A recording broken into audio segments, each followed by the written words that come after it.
Today's Lunch and Learn will discuss the important issue, as I said earlier, of assessing senior care in English. And I'm really pleased to be here because I also am the main caregiver of two parents, 193 and 194, and I've had personal experience in terms of accessing care for them. In fact, just to give you a little a personal note, it took me 3 years to open a file with the CLSC because they were not hospitalized, they were living in their own home, which is what we hope most people can continue to do at that stage in their life. So I'm looking forward to hearing what the research shows, but from personal experience, it has been a difficult road for me and my parents trying to have access. And one of the main barriers has been language, obviously. My parents are of Greek origin, although they speak English. I'm the one who mainly translates for them in terms of the system, which is geared more and more towards having assistance from Francophone participants, and there are very little services in English. So I'm looking forward to what the research is showing. Ongoing healthcare crises have disproportionately affected members of our English-speaking community who are weaker access to necessary health services in our language. Our report highlights the unique challenges faced by English-speaking seniors in accessing essential health services, including basic doctor's appointments and long-term care. Today, we will present the results of a study by the QCGN's Access to Justice in English in Quebec team. The survey report, which has been shared by with government healthcare stakeholders, examines English seniors' access to health services in Quebec's Soutien à l'autonomie des personnes âgées programme. I would like to take this opportunity to remind you that only our presenter is permitted to speak during the presentation. All other participants will be muted. Please note that there will be a Q&A session following the presentation, and we do encourage you to submit your questions in the chat, and we will do our best to answer all the questions, although we may not necessarily get to all of them, but we encourage you to identify yourself. Time permitting, as I said earlier, we hope to get to all the questions. Let me begin, and it is my honor to begin by introducing Walter Duzara, the president of Seniors Action Quebec, which has been on the forefront of this access to healthcare for our English-speaking seniors. A former member of the QCGN Board of Directors, Walter spent more than 2 decades in education. After teaching mathematics and physics at the high school and CEGEP levels, he was the principal adult education centers and director general of a school board. He also worked for the Ministry of Education as a curriculum specialist, department manager, and senior management advisor for more than 20 years. Walter served on the board and executive committee of the Community Economic Development and Employability Corporation, the CEDEC, sat on the executive committee of the QCGN for 6 years, during which time he chaired our priority setting steering committee. Walter, over to you. Thank you very much. Hello, everyone. Just a few words. Seniors Action Quebec is pleased to participate in this discussion of the QCGN Access to Justice in English report entitled Access to Senior Care in English in Quebec. SAQ was a contributor to this report and assisted the Access to Justice team in the preparation of the survey questions. As a provincial organization, SAQ strives with its partners to identify, advance, and address the needs of English-speaking seniors throughout Quebec. This report provides our community and government agencies at all levels with evidence that identifies many of the challenges English-speaking seniors confront when accessing healthcare services, particularly home care services. I will not speak to the findings of this report. We will hear from the QCGN team shortly. However, as president of Seniors Action Quebec, it is my duty to speak to the essential nature of research like this. Most Quebec citizens experience little difficulty in receiving information about available healthcare services.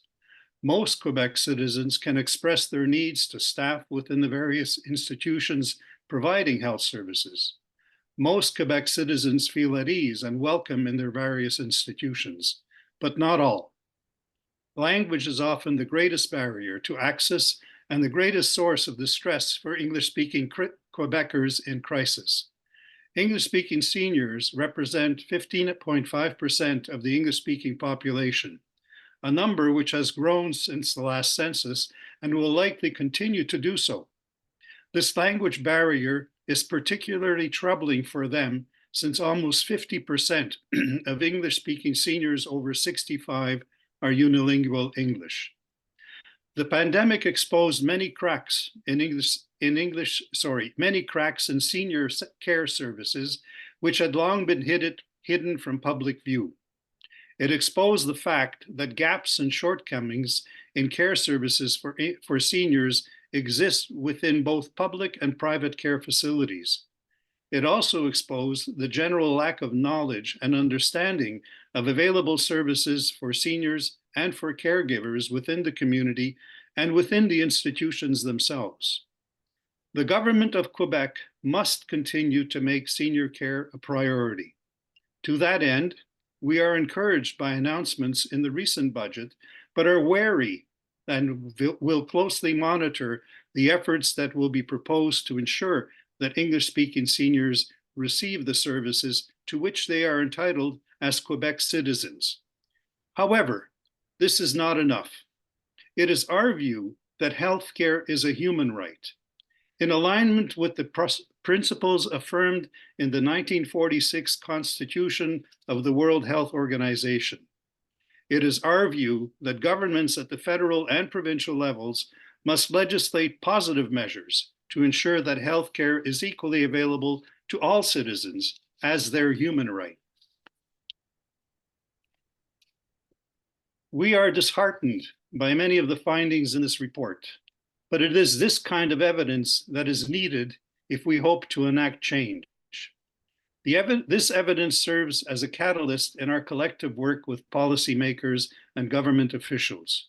It was a privilege and pleasure to work with colleagues on the development and delivery of this project. Thank you. Thank you, Walter. Now it is my pleasure to welcome Gerry Sklavounos, or Maître Gerry Sklavounos, and who has been with the QCGN Senior Advisor Legal Affairs since June of 2021. Gerry has a Bachelor of Civil Law and Common Law from McGill University. In 2007, he was elected to the National Assembly of Quebec, where he served 4 consecutive terms. During that time, he served as Deputy House Leader, Parliamentary Assistant to the Minister of Health, and Chair of the National Assembly's Health and Social Services Committee. Gerry will provide a summary of the report outlining some of the challenges our seniors face in accessing the care they need. He will conclude the report's recommendations of how healthcare policies and programs can be improved to provide proper access to healthcare for our seniors in their own language. And again, if you have any questions during the presentations, you can put those questions in the chat room and we will do our best to be able to answer those questions. Either Gerry, Walter will be able to answer your questions. So over to you, Gerry. Thank you very much, Eleni. It's a pleasure to be here today with all of you. Thank you for taking time on your lunch hours to be with us. This project is entitled Accessing Senior Care in Quebec. And we chose this issue because there was work done previously by QCGN and polling done, which made this a priority. I'll explain a little bit about the project and how we work. If we can have the next slide, please. So the QCGN Access to Justice project identifies and researches areas where the English-speaking community are experiencing difficulty accessing their rights, with a strong focus on community access to public services. So the fact that we're the Access to Justice team does not mean that we look at courts and tribunals uniquely. We look at rights more largely, and therefore, as Walter mentioned in his comments, these rights include accessing public services, and health and social services are amongst the most fundamental consistently when people are polled about what their expectations are from their government. So we leverage information. This is not about lawsuits. It's not about preparing litigation. It's about extracting information, information from not only publicly accessible information, but digging through study, inquiry, interviews, and investigation to get the kind of data that we can use to further the debate, push the conversation, and advocate. Next slide, please. So access to healthcare services for seniors in Quebec is done through Quebec's SAPA program, Soutien à l'autonomie des personnes âgées. So that's what we looked at to a large extent. This report was released on February 28th of 2023. Next issue, next slide, please. Why this issue was chosen, as I mentioned before, there was polling done by our group in September of 2021. A population survey of 1,601 English-speaking Quebecers, conducted then by Chorus Consulting Group, identified that hospitals and CLSC care were amongst the most widely accessed provincial government services by English-speaking Quebecers. More than one in three English-speaking Quebecers at that time who were interviewed said they had accessed services in the past 2 years and had found it difficult to do so in English. We can't forget that during that period of time, senior care was under close scrutiny. As Walter mentioned, we were coming off on the tail end of a pandemic, which had exposed different flaws, difficulties, gaps in services. And I don't want to remind everybody that many of these flaws and gaps led to some dramatic consequences, including deaths, and there were coroner's reports and other investigations and a lot of media on it. We thought it was a timely issue, and we wanted to shed further light on the situation. Next slide, please. So how we do what we do. Our main lines of inquiry in our methodology are a study of the relevant policy and legal framework. We do that as part of the team. We also solicit an external legal opinion. And on this particular project, we worked along with Ménard Martin Avocat. You may know them, you may not know them, but they're one of the premier law firms that deals in class action cases relating to health and social services in Quebec. We also do a deep dive into the internal organization and administration of services, the organograms, who does what, where does the buck stop, and how are services organized. Then we look at the navigation of English-speaking seniors. In this particular case, we've done other reports on other issues, but in all the reports, we basically place ourselves in the position of the citizen who's attempting to access these services. And it's the best way we found to be able to pinpoint any friction points, any gaps, any problems along the way. So we did it in this case. And we also collected firsthand experience through qualitative and quantitative research. Next slide, please. So the primary data that we used in order to formulate our findings, one was a series of 16 qualitative interviews that were conducted by the EDGEC project team of community-based organizations, users committees, and other organizations across various regions of Quebec. And these were organizations and groups that had particular knowledge about the provision of seniors, of access services to seniors and their families. And we also did a quantitative and qualitative survey of English-speaking Quebecers, including 633 seniors that were age 60 and over, and 290 caregivers, because we can never forget the caregivers. And Eleni spoke about this in her remarks. So we interviewed 290 caregivers who are caregivers to a senior age 60 and over. Léger Marketing, we've been working consistently with Léger Marketing in our project, conducted this survey between November 29, 2022 and January 17, 2023. Next slide, please. We uncovered certain systemic barriers in English-speaking for English-speaking seniors accessing services.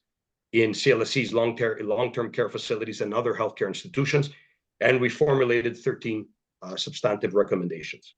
Next slide, please. Just to start on the legal foundations, this is not about the law, but everything begins with the law when we're discussing rights. So just very quickly, Section 10 of the Quebec Charter of Human Rights and Freedoms. That's not the Charter of the French language. That's the Charter of Human Rights and Freedoms. It's the equality provision. And believe it or not, language is one of the prohibited grounds of discrimination in Quebec by virtue of Quebec's own human rights and freedoms legislation. Section 15 of the Act Respecting Health and Social Services is the provision in the law that entitles English-speaking persons the right to receive healthcare services in English in Quebec. Of course, there's a catch where the human, material, and financial resources are available. And of course, the Charter of the French language, which plays a role in how designated services and institutions are those that are particularly geared and have population mass and are particularly geared towards the English-speaking community. So they have a plate of services that's more developed in English than other institutions. There are indicated healthcare institutions. These are institutions that have some services in English, but not all of their services in English. And Bill 96, of course, played into this situation because Bill 96 came in, and you'll remember there were provisions relating to recruitment in terms of human resources. And fundamentally, what Bill 96 did to Section 46 of the Charter of the French language is basically put the squeeze and saying that if you recruit someone who you're asking to speak a language other than French, i.e. English, you've got to justify that. You've got to justify that by the needs, and you've got to justify that by the position, and you can't have that there just to have it there. So this has placed extraordinary pressure where institutions have to justify why they're hiring bilingual staff or staff that speaks more than one language. And that's been a downward pressure for the institutions serving English-speaking community. There are also some other policies. They're not up on the slide, but the health department's policy on outsourced services. We determined that sometimes outsourcing services, and it's going to become increasingly prevalent now. You've all heard about Santé Québec. You've all heard about the recent reform, the next reform to our healthcare system, with increasing resort to outsourcing.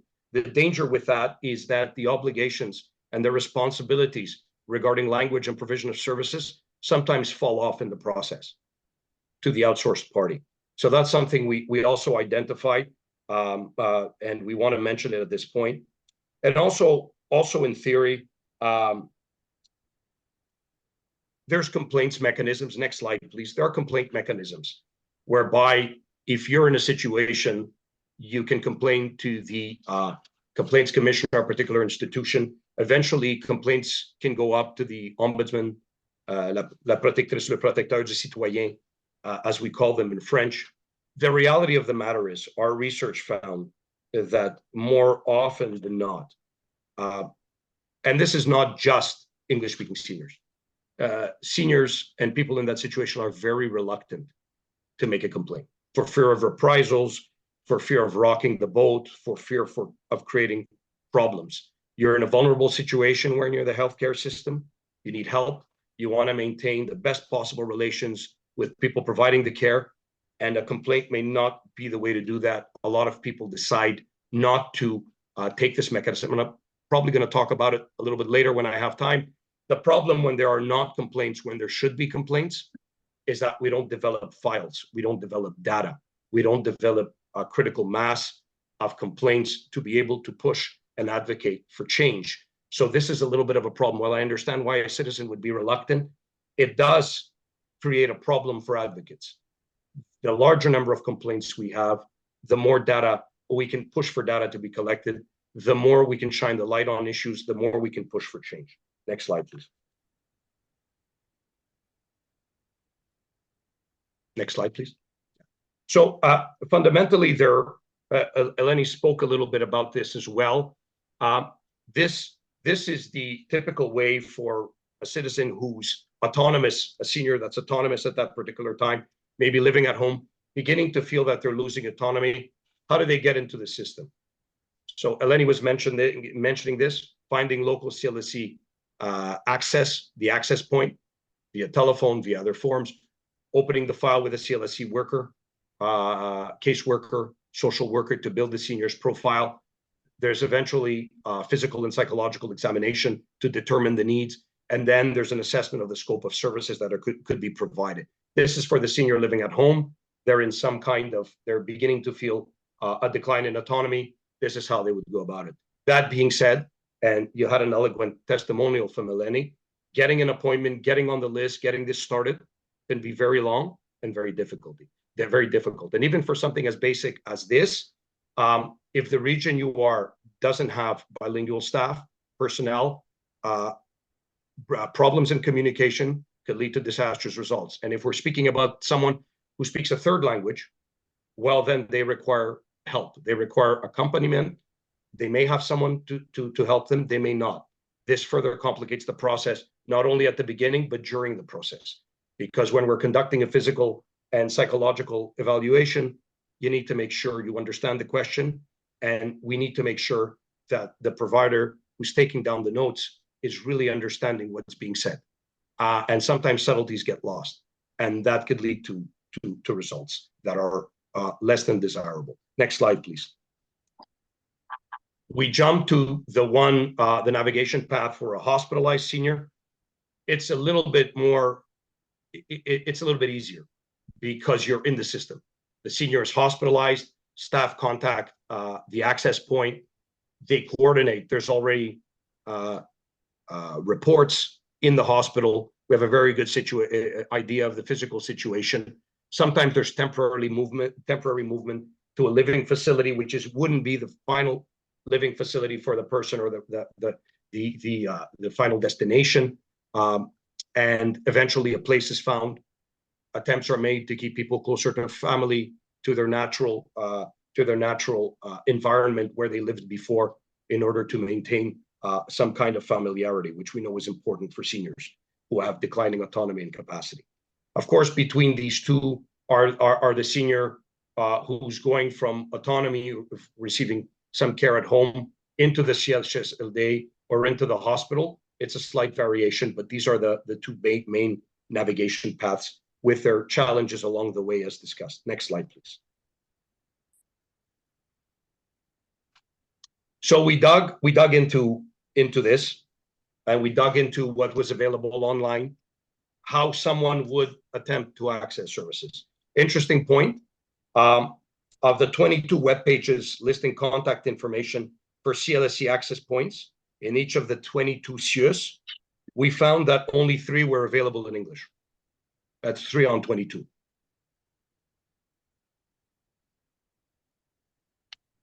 We also found that in numerous cases, staff and healthcare providers, depending also on the neighborhood where the region, did not have a sufficient level of English to conduct the intake, conduct the evaluation, discuss, explain options. And this, of course, starts to create a lack of confidence. 7 in 10 seniors approximately in our study receiving home care services were receiving home care services in French when they would have preferred those services to be given to them in English. And about a quarter of the seniors, 24%, and caregivers, 27%, mentioned that this happens frequently. So they request care in English or services in English because their communication is easier, and they end up getting services in French, which create a problem. And that's where the last point here on this slide comes in. This has an enormous effect on confidence and on exchange of information and on facilitating the transition for seniors. Because we saw in our some other numbers, among the 43% of English-speaking seniors and 14% of caregivers who said they are not likely to request services in the next 5 years, 11% of seniors and 7% of caregivers said they're not doing so because there are no available services in English nearby. So the fact that those who are attempting to get services in English are getting services in French, this is a little bit, has a snowball effect. When you feel you're not going to get services in French, in English, you become reluctant to go towards the system and to request the services. You kind of self-censor yourself. And this is very dangerous, because what happens is that particular time where vulnerability is present, the senior may fall through the cracks. Next slide, please. So Eleni was mentioning and others mentioned, and caregivers are an important part. And while the caregivers that we have found are doing an extraordinary job, are being personally exhausted, because often you have caregivers who are in the middle, who either have young children or other children, their jobs, parents to deal with at the same time. So, and you've heard about this. You've certainly heard about the fact that many caregivers are suffering from exhaustion because of the work they take on in order to help their parents or someone else in the family. But not all seniors have this. And the problem with that is the seniors prefer not to access services, risking social isolation. And the idea that when they get there, their first contact might not be comfortable in a language that they can understand creates, exacerbates the scarcity of services. So next slide, please. So the population experience went deep into caregivers. Only 56% of English-speaking caregivers felt comfortable navigating the healthcare system in French on behalf of the senior they were caring for. So the problem was that even the caregiver was having difficulty accessing. It gets complicated, it gets technical, and it rises to over 66% of caregivers to a senior that's already receiving home care services. So even when they're in the system, caregivers say it's difficult to navigate a system when you're not doing it in your language that you understand and in which you can communicate the best. There's obviously a rising demand. I don't need to say anything about that. You're all familiar with the statistics. There's a lack of confidence that's created by these situations. And there was one particular stat that I remember, not a stat, but a testimonial that came from one of the organizations serving the Black community that had basically many seniors who were attempting to access CLSC home care services ended up pulling out of the program and ceasing services because the communication was falling through. And this dealt to a lack of confidence, created a lack of confidence to the point where the seniors preferred to refuse the services, especially when someone's coming to your home where you feel safe. If there's a communication problem, if there's not that building of confidence, obviously many seniors prefer to refuse rather than continue on. And we saw that there. We can move on. So there's an extraordinary lack of information available in English. I talked about the websites. They're not the only ones. There is a form that exists outlining services for seniors. It's called the Program and Services for Seniors booklet, published by the government of Quebec. It's kind of like a Bible for what's available and how to go about. Unfortunately, when we looked into it, when we looked at system knowledge, only 3% of seniors and 8% of caregivers had seen or read the Programs and Services for Seniors booklet. So it's wonderful to have this. The problem is it's not getting out there. It's not available. And I know when we were brainstorming with the team, we said, you know, all the drugstores in the world should have these. So these should be at every point where a senior is likely to go. These should be available. Unfortunately, they're not. And lack of interpreters and English-speaking care personnel. We spoke about already the recruitment issues, the squeezing on the recruitment, which is a result of Bill 96. And also, MSS, the health department, has a policy of providing interpreters where necessary in health situations. What we found, though, is in their interpretation of that policy of the health department, they tended to interpret it as if it meant interpretation for someone who speaks a third language. So you're likely to get interpretation and translation services if you speak Bangla, if you speak Punjabi, if you speak another language. But if you speak English, the administrators of the healthcare system, in our experience in many cases, were interpreting this as being a situation which didn't call for translation services. They were interpreting that as a situation that had to be dealt with the existing resources without calling upon translation services. So we were shocked. We were surprised when we found that. And that took some digging because some of the people were reluctant to speak openly about certain things, such as that. But it did come out, and it's very important. Next slide, please. So I've mentioned before a little bit about the disparities in availability and reluctance to seek care when you don't have the confidence that the care is going to come in the language that you best understand and that you can best communicate in. I spoke a little bit about cultural competency and the fact that if the confidence is not there, especially with certain minorities, racialized groups, we felt that accentuated. Communities that speak a third language but have a tendency to access public services in Quebec in English. So they're the adds-on to what Walter was speaking about as the native English speakers. They're the people such as Eleni's parents, such as my parents, such as others, who speak another language, yet when they're accessing services in Quebec and they have to choose, they will choose English because they're more comfortable in English. French is a step too far for them. They don't want to make mistakes. That's when they're dealing with all kinds of public services. We've done other studies as part of our team, and we see that when speaking with the government, we're speaking on health. It's like speaking to Revenue Quebec. You don't want to make a mistake. So these are also people requiring services in English. It's actually easier for them if they were to request translation services in many cases strategically, but they're not always aware of this situation. And there's a lot of pressure on the cultural competency, and people tend to pull away as opposed to going towards the system. And there's hesitation regarding complaints and the raising of awareness that I mentioned because people can fear reprisals and they want to continue to receive services and they're worried about rocking the boat. Next slide, please. So basically, we outlined certain recommendations. This is a summary of them. I'm going to go through them very, very quickly. So we recommended, and of course, this is a wish list. Some of these are more realistic. Some of these are difficult to expect, but we put down what we think will fix the problem.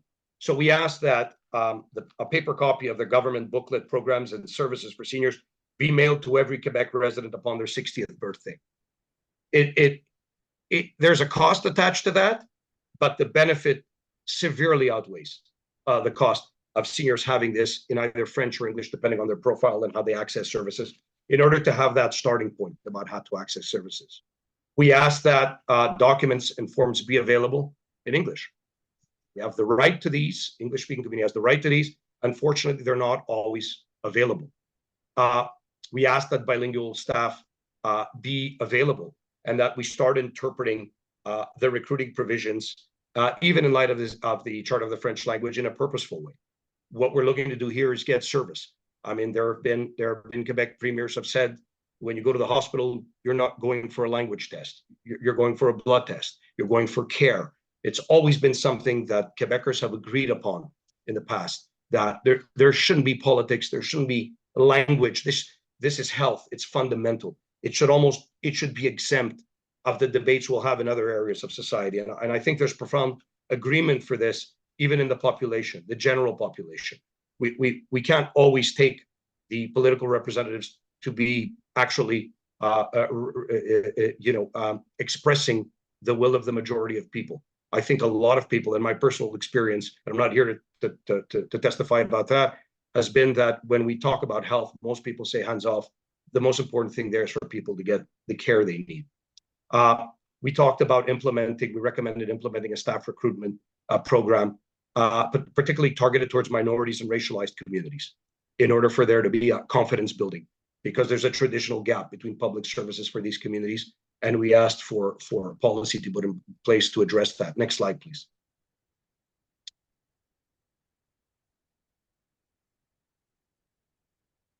Next slide, please.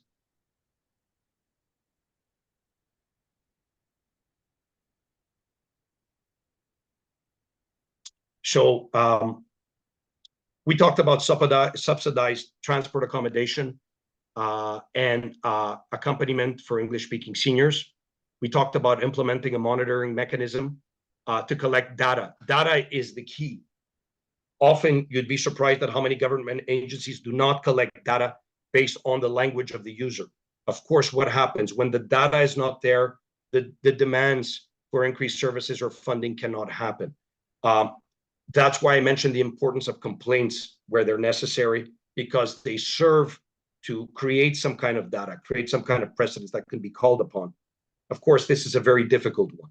I mean, you'll have on the other side mentioned that, you know, all citizens are equal. We shouldn't collect data on this basis. The reality of the matter is that anything that further marginalizes or removes a person from government services, there should be data collected on that in order to bridge those gaps.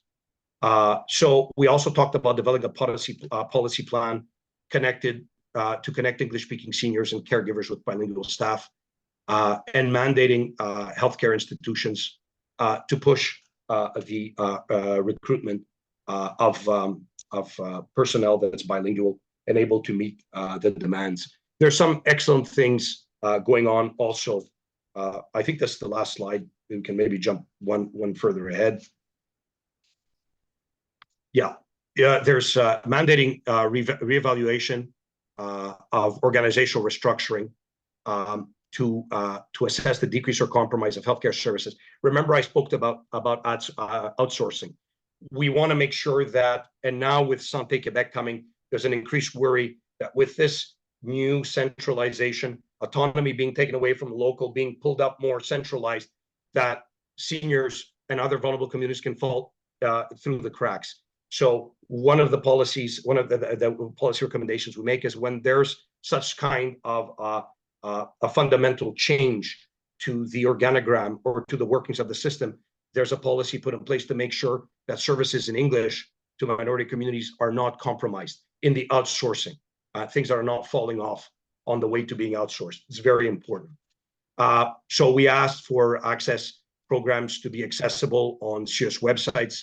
We asked that facilitation of the collaboration be done between the regional communities and the Department of Health, the Health Department, in order to offer language information on local platforms where seniors, like I mentioned, are likely to access it at a seniors club, at the pharmacies. Local communities know best. That's where information has to be put. If seniors cannot go get it themselves, it's got to be put where seniors are going. And of course, we encourage MSS and offered our hand for collaboration, CHSSN, other partners organizations such as Seniors Action Quebec and the QCGN. If we can contribute to creating a support system based on the resources available in the community to help bridge some of these gaps.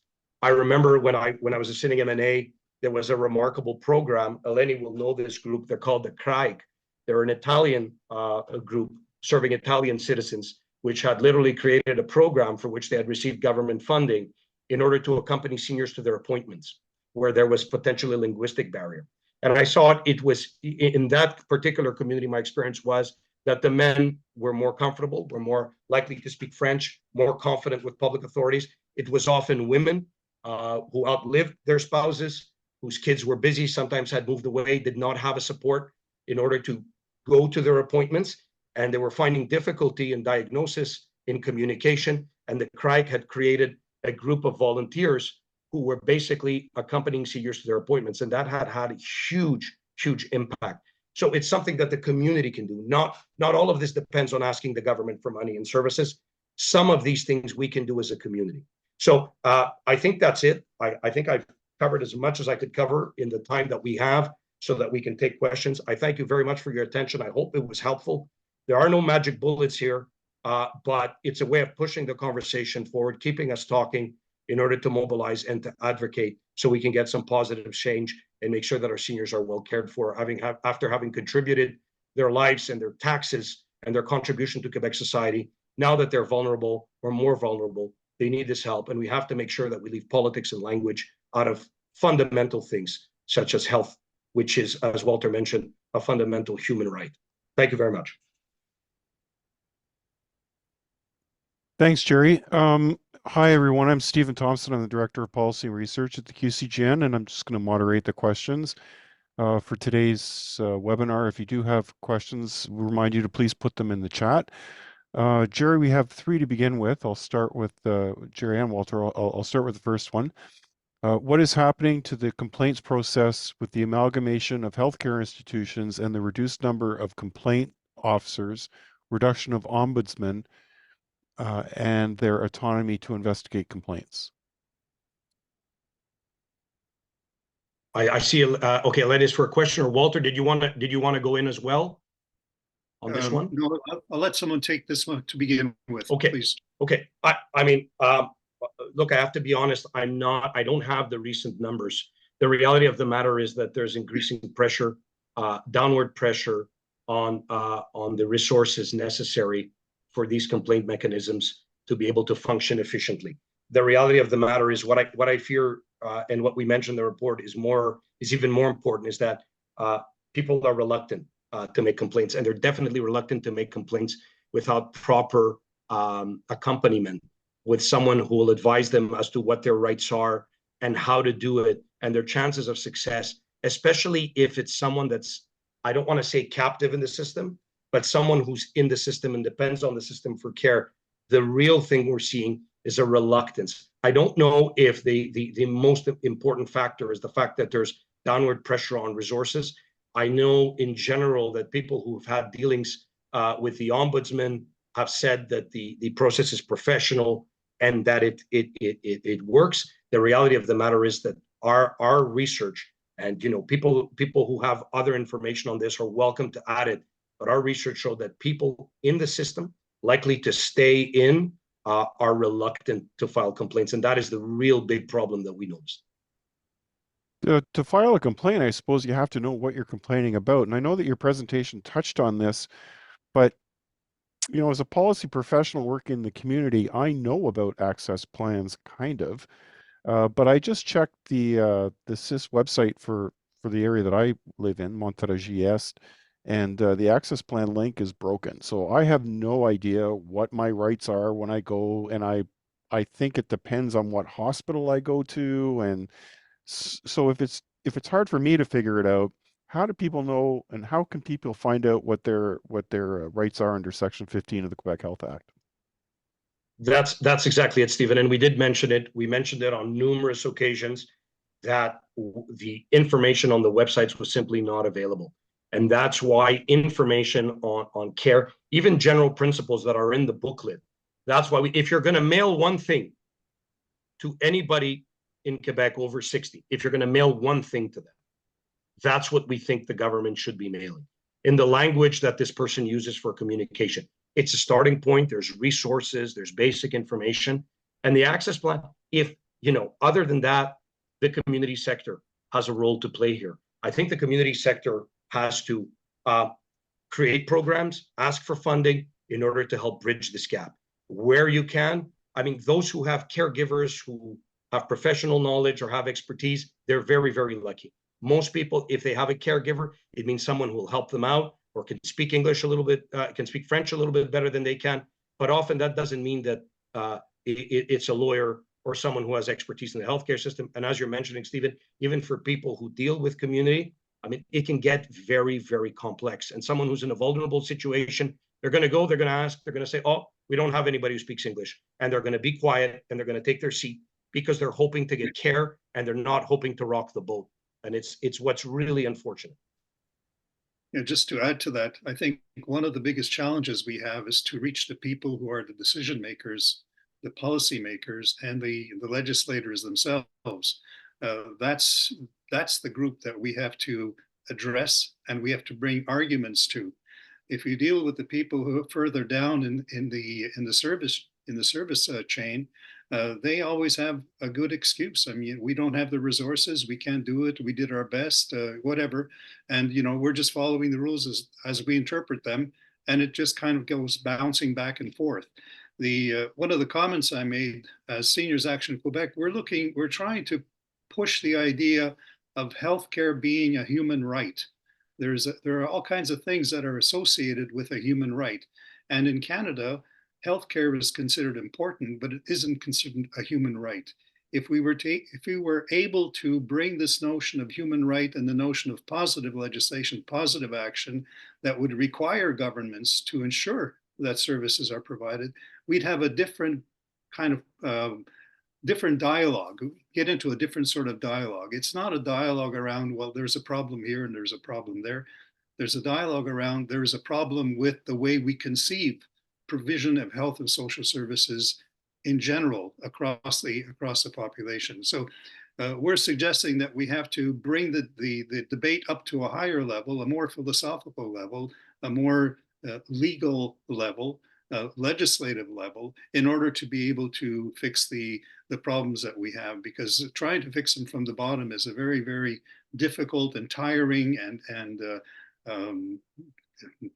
wearing out kind of battle. You just run out of energy, and the problem is the folks who are trying to do this are the ones who are in the most vulnerable position at the time. You're in crisis, your parent is in crisis, you're in crisis, your spouse is in crisis. That's not the time you want to fight with someone about, speak to me in English because I don't understand what you're saying.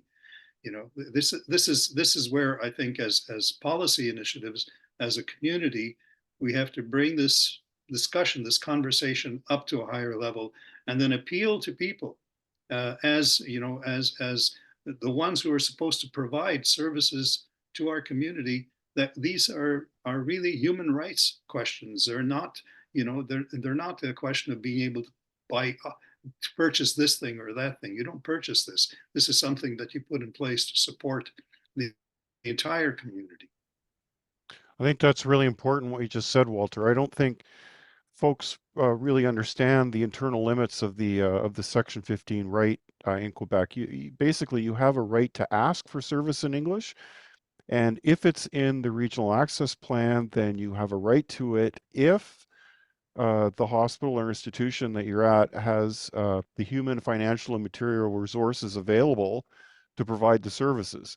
So I think most of us in Quebec have probably been to a hospital or have had loved ones go to a hospital lately in Quebec. And there's a crisis. It's not a question of being served in English. It's a question of being served. The institutions on the ground just don't have the people or the resources. So this really has to be, I think, tackled at a societal level. And I really appreciate the things that Walter said. Absolutely. And Stephen, I think I saw a comment in the chat as well about Santé Quebec and us moving towards a more centralized system. At the end of the day, the explanation for that reform is that it'll professionalize the healthcare system, put experts, put professionals there. And of course, with the limitations that are inherently in the law with respect to resources and how they impact delivery of services, you can expect professional managers to be looking at things such as efficiencies, optimization, and taking decisions at a more centralized level, as opposed to at the local level where the needs are better known and where the data is available about what services are required. So yes, there is an increasing danger that that kind of pressure, professionalizing and optimizing the healthcare system as they speak by someone that's not on the ground in the community, will endanger even some of what we have available now moving forward. So this is a time definitely to push back if ever there was one. There's a process question, just a quick one maybe for Gerry. There's a question about how the data was collected. And if you can just talk about whether or not the data collected, or if folks that weren't just mother tongue Anglophones, but other people who spoke in other communities who tended to use English, First Nations, BIPOC populations were also targeted. Yes, we did, because yes, we did. As I mentioned, there were 16 in-depth interviews done by professionals, and acting in the system. So users, committees, community-based organizations in various regions. Why did we go to them? We went to them because it was very difficult to find data based on use of language. Unfortunately, you get into an infernal cycle. You don't have the data, you can't mobilize. It's difficult to create the data. So what we did, we went to the groups that deal and accompany seniors, and we conducted 16 in-depth interviews and collected that data. We had a set questionnaire. Everybody was asked the same question in the same way to avoid any kind of bias. We did the best we could. On the survey side, we spoke to 633 seniors and 290 caregivers, and they weren't English speaking in the sense of historic Anglos or native English speakers.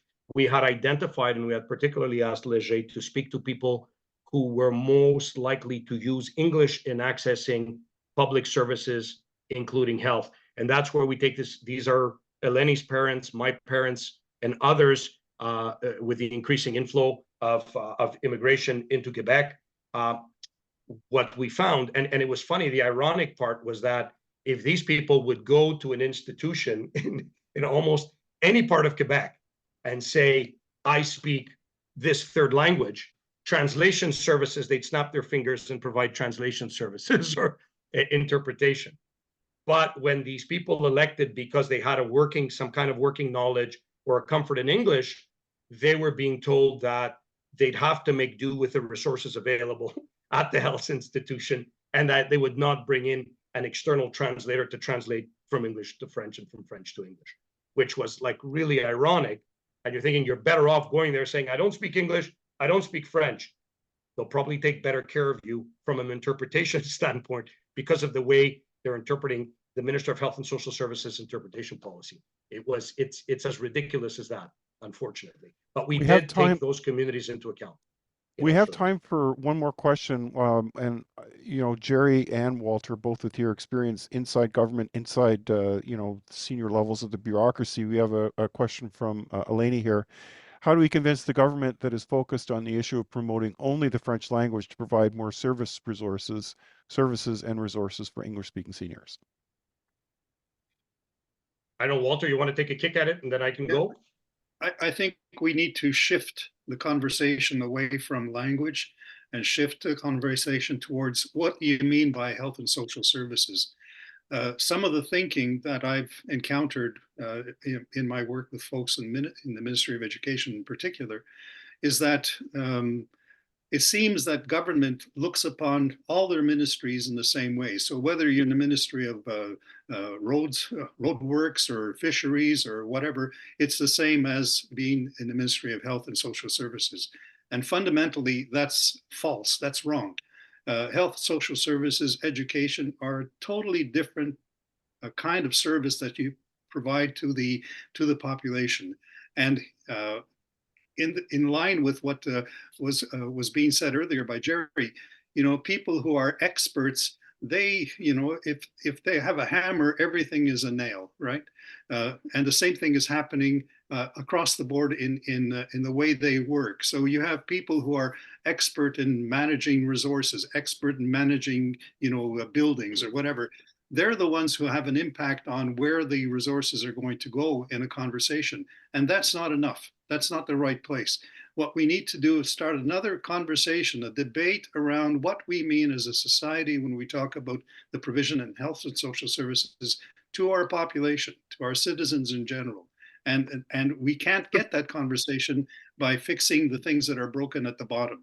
We have to be able to fix the whole system from the top. And that requires a whole new look at what we mean by services, because too many people have the license to make decisions about what is given to people who are in need at their discretion.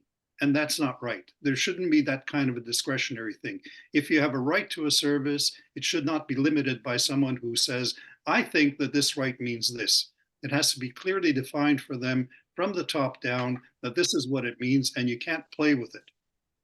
Gerry? October 5th, 2026. That's the date of the next provincial election. And I hate to sound like a former politician, but politicians are politicians. The goal of a politician often, unfortunately, is to get elected and then to get reelected.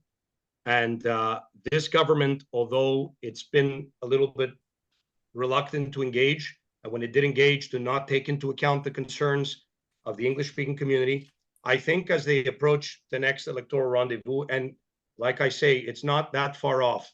Preparation is already in the works. The budget, you could tell, it was less about French than about other things that concern people, because all people are having a difficult time. I think it's a good time to remind ourselves that we can continue to engage. They will be coming back asking for your vote. If not for them to say that they're particularly coddling the English-speaking community, they want a kind of clean slate. They don't want to be pulling in ongoing issues relating to fundamental things such as healthcare. And again, I can't reiterate this more. We do see it when we speak to people, even in general polling, that we do as part of QCGN's other mandates. The community in large is in favor of equitable provision of healthcare services to the English-speaking community, to other minorities. These are the people of Quebec. So I think, we're not alone when it comes to healthcare. There are other issues in healthcare, but I think we have to continue pressing the issue and taking advantage of the electoral appointment that's on the way with the government of Quebec in order to push our questions, and with the other parties who, pretend to be in a position to, and that includes the Parti Québécois, because we can't write them off. The Parti Québécois in many ways seemed more lenient and more open and more tolerant in the provision of fundamental public services than this government on many occasions. So let's not forget, and that's what I have to say about that. Thank you very much. Thank you, Gerry. And one more yeah, comment, if I Walter, may. you wanted to add, because we're One run out of last time. comment. The problems that English-speaking seniors face in this province with access to health and social services are not unlike what our French-speaking citizens have as well. There's a problem with services, period. It's just aggravated when it comes to English-speaking seniors. So when we talk about our needs, we always think about the needs of seniors first, and then say, okay, what does that mean for English-speaking seniors? How do we address that? But the problem that we have is not just an English-speaking seniors problem or service problem. It's the problem with health and social services, period. The way it's managed, the way it's presented, the way it's organized, just is not working for the benefit of the people who are users of these services. Thank you so much, first of all, Gerry, for all the research and especially the recommendations. And let's hope they don't fall on deaf ears of any political party, including the Premier and the Minister of Health. Although I have my doubts, but then I'm being prejudiced here. I agree that one way to change the system is also to change the government, obviously. And you and I, being in politics, know that people have the power and they've got to use it, and they have to speak up. I can tell you, just for a second, I called my M&A when I couldn't have access to my CLSC, and he's the chair of the Health and Social Services Committee. The circumstances were such that I finally did get a call back. But here's an example that you do have to take action. Thank you, Walter, and thank you for all the work you've been doing also with the Seniors Action Committee. We are all responsible for the system. So let's hope the information that everyone received today, and I thank everyone for participating, that information you can use when you decide to speak up and stand up for the rights of the English-speaking community in Quebec. And on behalf of the QCGN, I thank you so much for joining us. And have a great day, everyone. Bonjour à tout le monde. Et bonne journée. Have a nice weekend. Thank you. Thank you. Bye. Yes. Bye.